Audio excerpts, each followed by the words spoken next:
I like it. It's about to rain, I think. It's nice time for learning. Nice time for learning.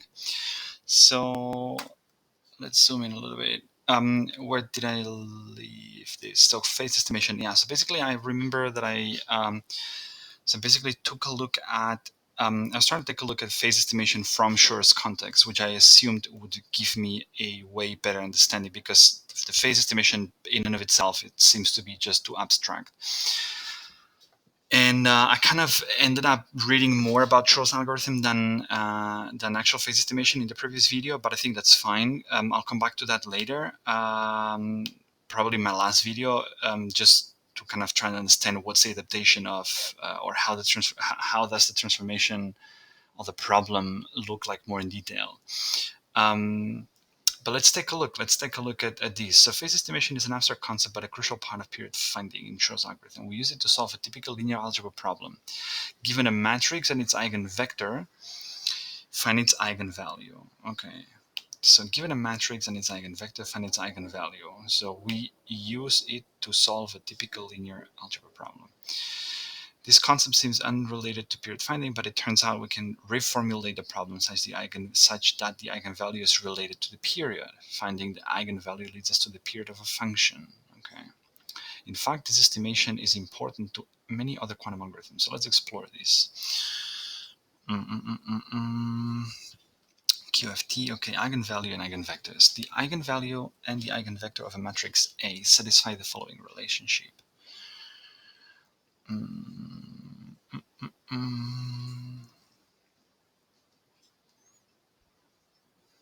So the vector,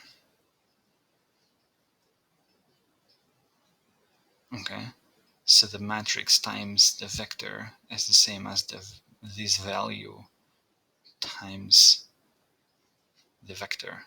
Interesting. Okay.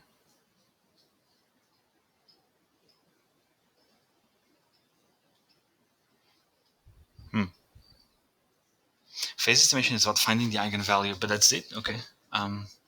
No, just sorry. I should think a bit more out loud. Phase estimation is about finding the eigenvalue of a unitary operator. Since the unitary operator preserves the norm of the state vector 1, because an eigenvalue is just exponential complex function.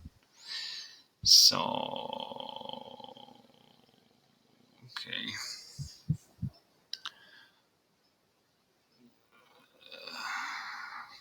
So it sort of seems like, so basically, the way this seems to be phrased is your state vector is the eigenvector. And so if you've got this operation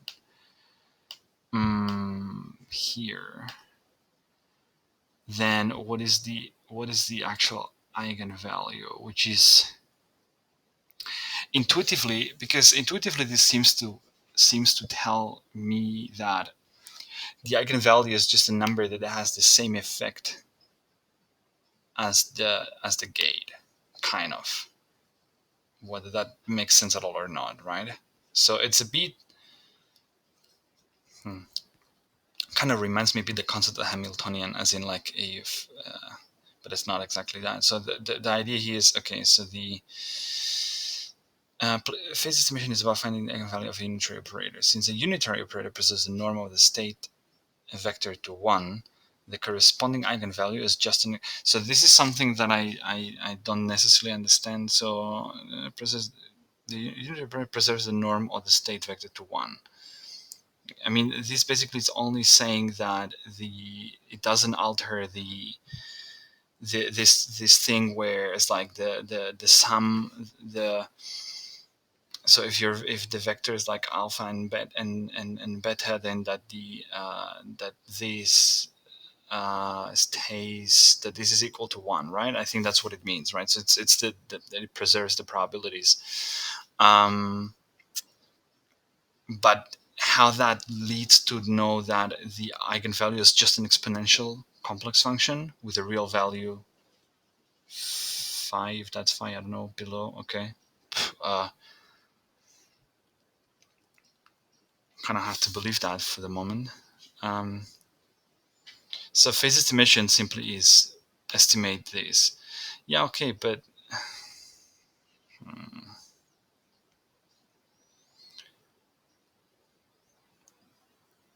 okay. In Chor's algorithm, we want to find the period of some modular function. I kind of touched that in the previous video um, a little bit, but I want to visit that again. But the R of this function example, this plus this. But to do it efficiently, we establish a relationship between the period of a function and the phase value of the eigenvalue.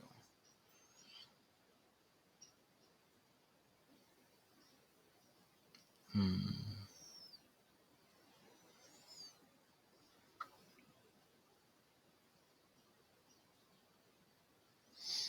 Hmm. So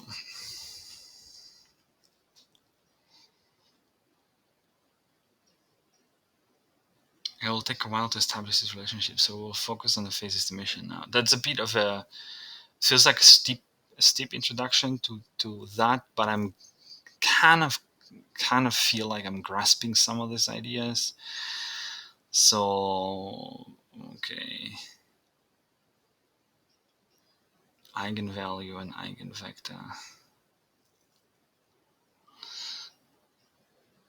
Hmm. So the eigenvalue and the eigenvector of a matrix satisfy. Yeah. Okay. Okay. Okay. Okay. Mm. Still not super happy with the eigenvector definition. So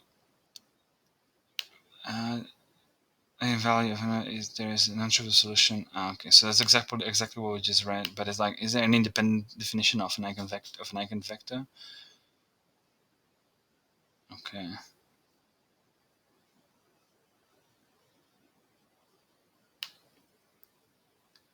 An eigenvector or characteristic vector um, of a linear transformation is a non-zero vector that changes by only a scalar factor.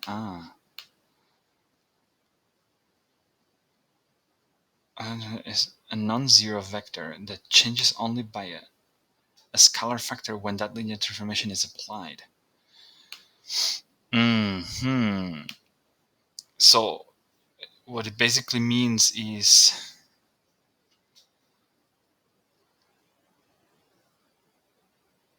there was a funny picture that popped up here and I couldn't I just cannot. Okay, where this is a scalar in the field and characteristic root is in the eigenvector v. So it's a vector. So basically it's a vector that it only grows in size. It doesn't change the sort of the direction. um hmm. Okay, but then this means that, because my other question is what then is u, right? Like, and the context of the Shor algorithm, I mean, you gotta find u is like, it's not that trivial because it's not just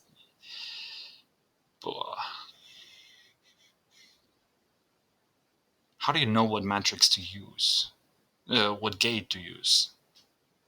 Okay, let's keep reading. Let's keep reading because this u must be okay. This u is somehow related to the modular function. Okay, and I guess that this all makes sense because what this is saying is that, so what this is intuitively saying is that because the modular thing is changing, but it has a cycle, right? So that's what we just what we checked in the other video, and I'm talking a lot. I'm trying to figure out a way to paint that, but the idea, if you take a look at, if you think about the, if I'm trying to plot that and I say, okay, that's the first value, that's the other one, that's the other one, that's the other one, and then like this maybe, no, that's not possible. Can I just delete those? Yeah, that's nice. Yeah, whatever. But it's like, so if this is kind of like cyclic, right? If this is kind of cyclic, so that's this, right? So I'm just, let's say I'm mapping those values. Um,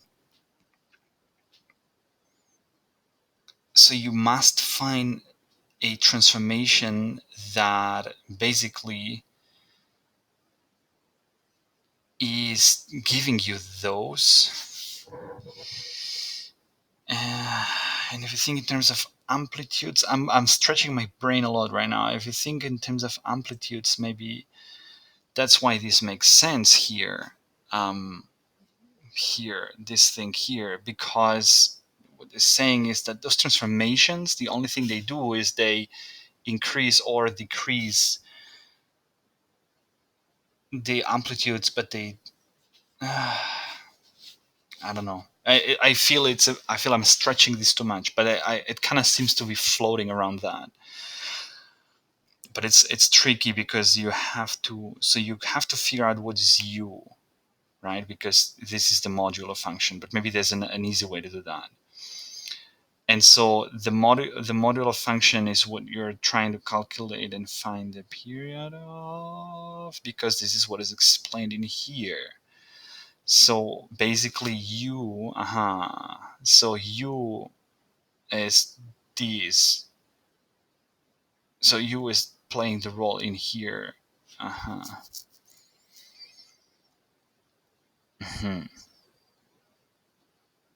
Y x times y. Okay. But basically, what the u is doing is, and then this is the eigenvector. It's a lot of strings to put together at once. Okay, let's take a look at the, let's, how is that known? If we know u and this, below we can estimate this. One way to do it is to use a controlled u gate below with the eigenvector as the input to the target beats. Why?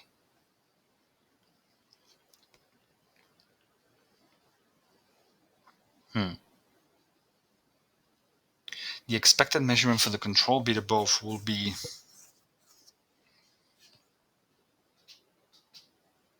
boo. What is all this? Yeah, okay. I mean, these I kind of understand, which is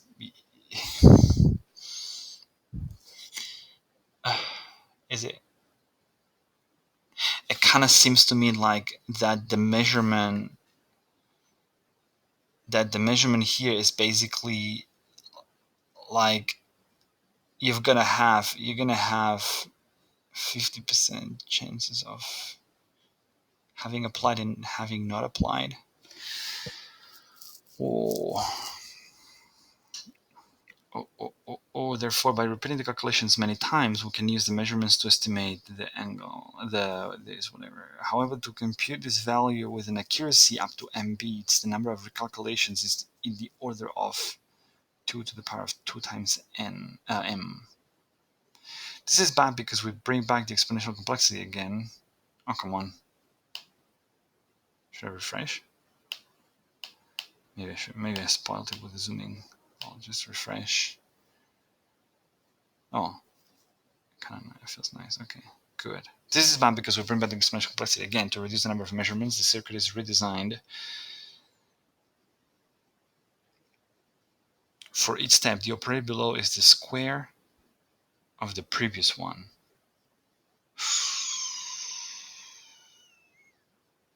What?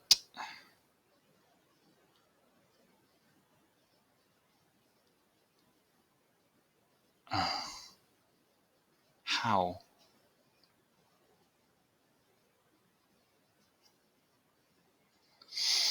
So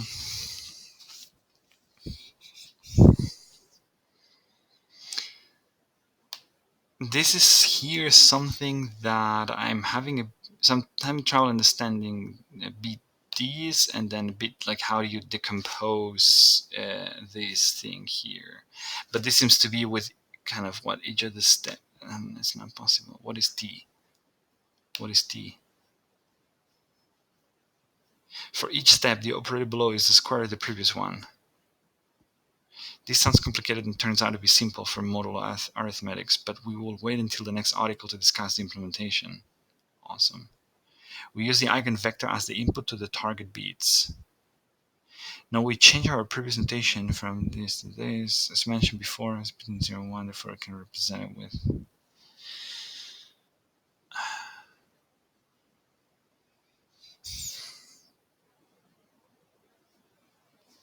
what? I can rewrite the lowest bit for the control as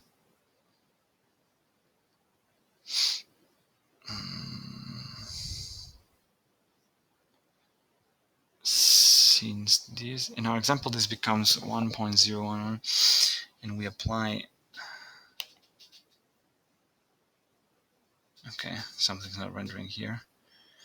Therefore, the second lowest bit it can be simplified. We just left shift this and remove the integer part, since we can ignore any integral multiplication with 2 times pi, so we'll just prepare the following superposition. Boo. Okay. And now the QFT can be prepared like this. So prepared superposition is just the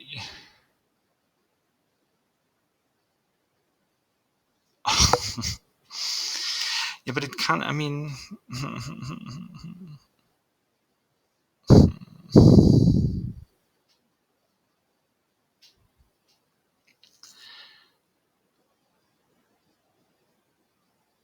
okay, the inverse QFT.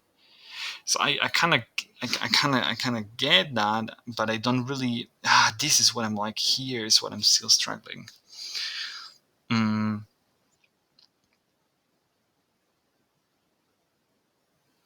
To achieve accuracy to m bits with the probability, we need t qubits for the controls. Larger register to 1. Okay. We will use this information later to find out the number of qubits we need to estimate the phase. For u, we need enough bits to represent the eigenvector, since the function is maximum value. Okay. Here's a general circuit design for phase estimation. Yeah, well, awesome. The first phase includes preparing a superposition with the eigenvector. Then we apply inverse quantum Fourier. The QFT, yeah.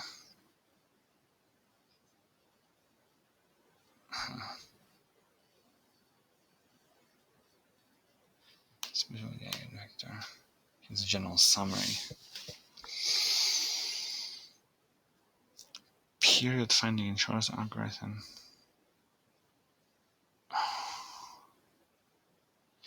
That's definitely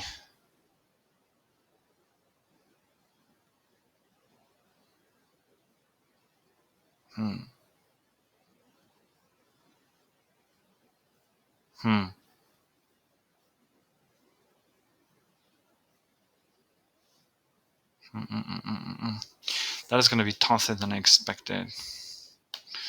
What is this here then? Period finding Shor's algorithm.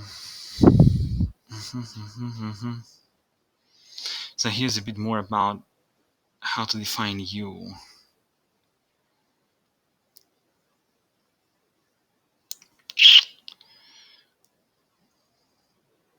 Continued fraction algorithm.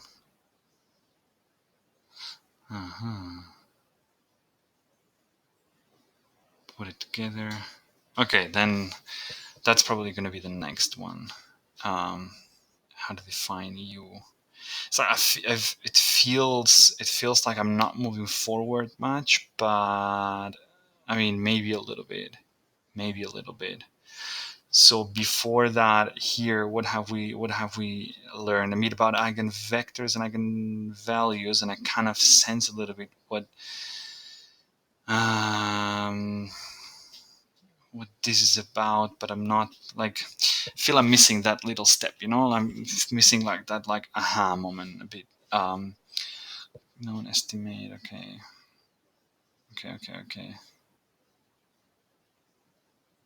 Probably have to kind of roll back a little bit and then yeah, okay.